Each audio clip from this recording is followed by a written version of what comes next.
Sen gittin, elə bil dünya boşaldı. Yazda köçüp gitti, yeri boş kaldı. Bahar yüreğimin sensiz kış aldı. Ben yaza vurğunam, kışın eylərəm.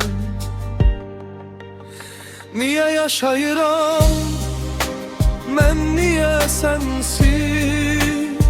Ne yere bakmaram, ne göğe sensiz. Ben ki kör olmuşam, her şeye sensiz. Kör gözün üstünde kaşın eylərəm. Niye yaşayıram ben, niye sensiz? Ne yere bakmaram, ne göğe sensiz. Ben ki kör olmuşam, her şeye sensiz.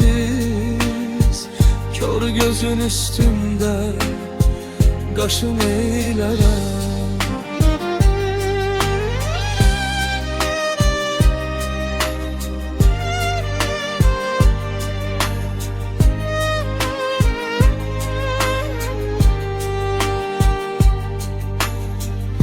Eşkimi yaparıp sen gittin demek. Eşksiz bir könül neyime gerek? Soyuq daşa döndü o günden ürek. Sinemden asılan daşın eylərəm. Niye yaşayıram ben, niye sensiz? Ne yere bakmaram, ne göğe sensiz. Ben ki kör olmuşam, her şeye sensiz. Kör gözün üstünde kaşın eylərəm. Niye yaşayıram ben, niye sensiz?